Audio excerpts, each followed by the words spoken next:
Welcome to the LP360 tutorial on model key points. Model key points is a new capability that we've added to the advanced edition of LP360. The general purpose in model key points is to reduce the number of points in a ground model typically to the minimum number to meet some accuracy requirement.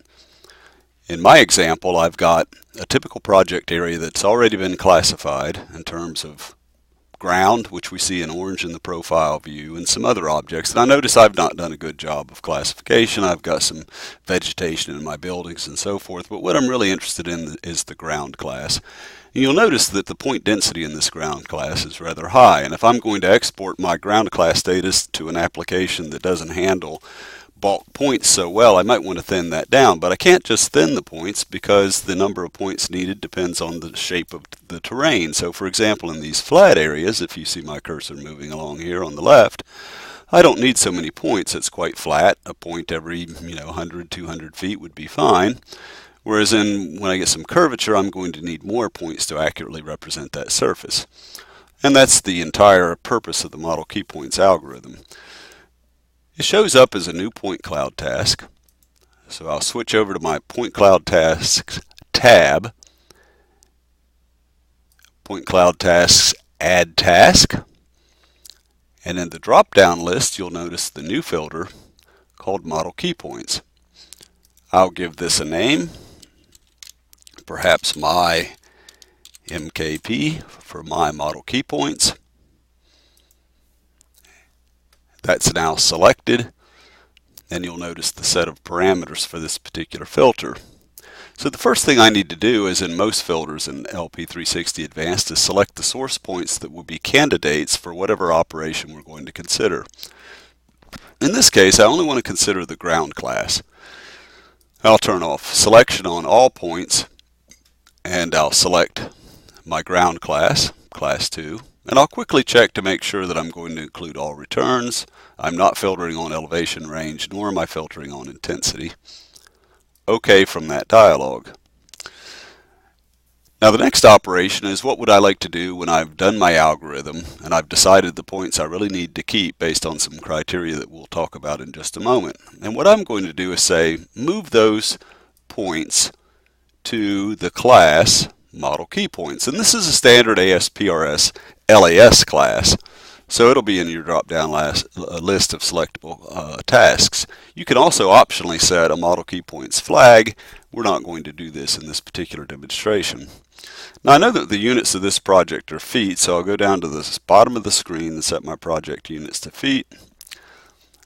And I think I'll go ahead and continue to use meters in my filter, just to demonstrate this capability in LP360.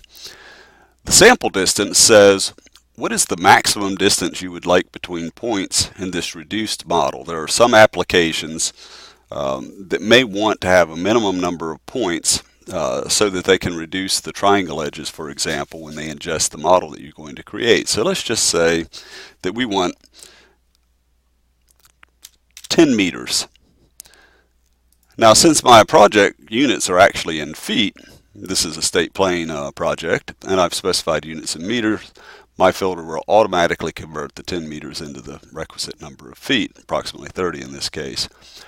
Now, the deviations specify how accurately you would like the model. So as I move over this terrain, what is the error tolerance I'm willing to accept? So in our case, we'll say let's really say we're in meters. Let's say 0.25 meters above and 0.25 meters below. And this means that the model that we create will deviate from the ground surface by no more than 0.25 meters above the surface and 0.25 meters below the surface.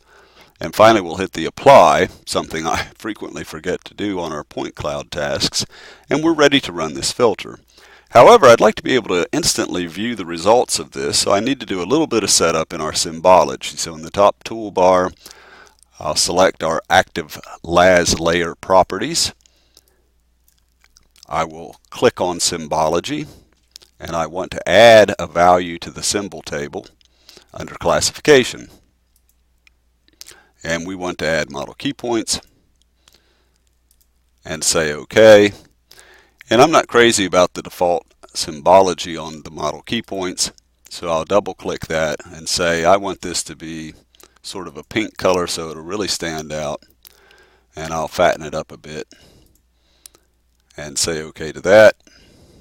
Apply these changes, and I'll also want that to occur in the profile view, so I'll need to copy those settings over to the profile view.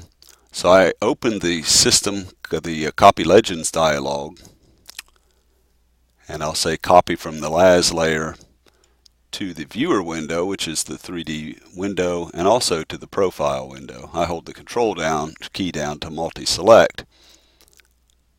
Say OK. I should be good to go. Now I'm just going to drag an area, and we'll see what happens with model key points. So from my task toolbar, I'll select rectangle, and we'll just drag a rectangle through this area. And you'll notice the processing information that we have in the lower left panel of our key, processing block 1 of 6, running iterations, and so forth. So this will take a little bit to process as we calculate what points are really needed to give us a good surface model with respect to the ground. So again, in the curved areas we'll need quite a bit, and in the flat areas we'll have a low point density, and we'll see that occur in just a moment.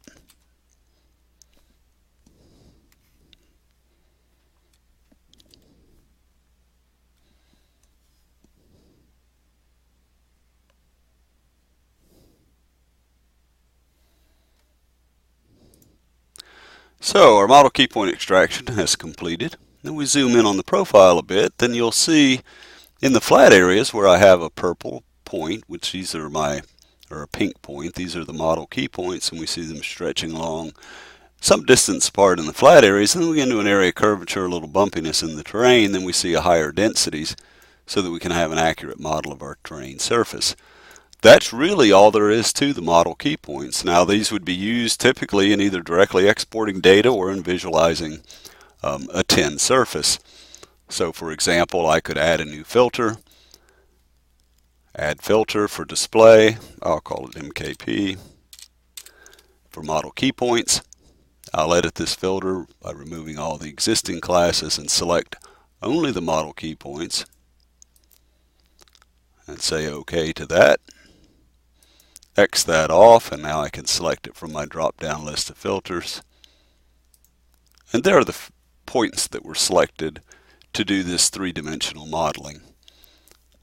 I can display this in a tin view, and here I have a tin constructed only of the model key points versus the tin that I might see constructed of the ground surface with all the features modeled by intensity. And the last place you would use this, of course, would be exporting LiDAR data. I would move through my filter and I would disable all points except model key points. And then when I say exported a grid, it would pick up the model key points to do this more rarefied display. So that's an overview of our model key points feature. Thank you for sitting in on this demonstration.